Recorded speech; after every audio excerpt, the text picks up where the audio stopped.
Нема кворум, само 5 членови се присутни на седницата. Кусо констатираше председателот на Советот на јавни обвинители Башким Селими. Тврди дека нема никаков проблем да се одлучува за дисциплинските постапки за двајца обвинители и вели дека празниците ја успориле работата на Советот.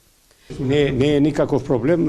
Тој законски рок од 30 дена колегите го почитуваат, бидејќи самиот факт дека беа и празници, значи и заради тоа во време на празниците ние не можевме да закажеме седница, сега закажевме, сега немаме кворум и првата наредна седница ќе закажеме седница и ќе одлучиме за тие два предмета.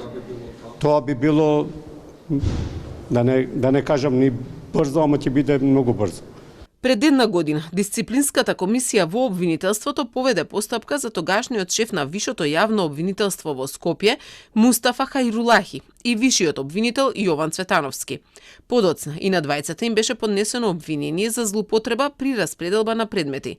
Тие ги отфрлија обвинувањата и тврдија дека е конструкција на тогашниот обвинител Коцевски, а целта е блокирање на предметот со бонусите на СЈО.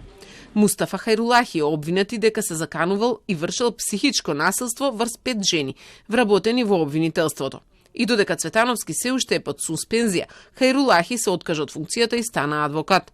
На 1.1. годинава ја регистрирал адвокатската канцеларија, првично на Качанички пат, а пред една недела ја сменила адресата и се префрли во зградата на Соравија на 11 кат.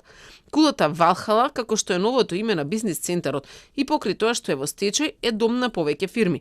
Но стечајниот управник Тони Петров не знаеше дека токму поранешниот обвинител, а сега адвокат, е со канцеларија таму.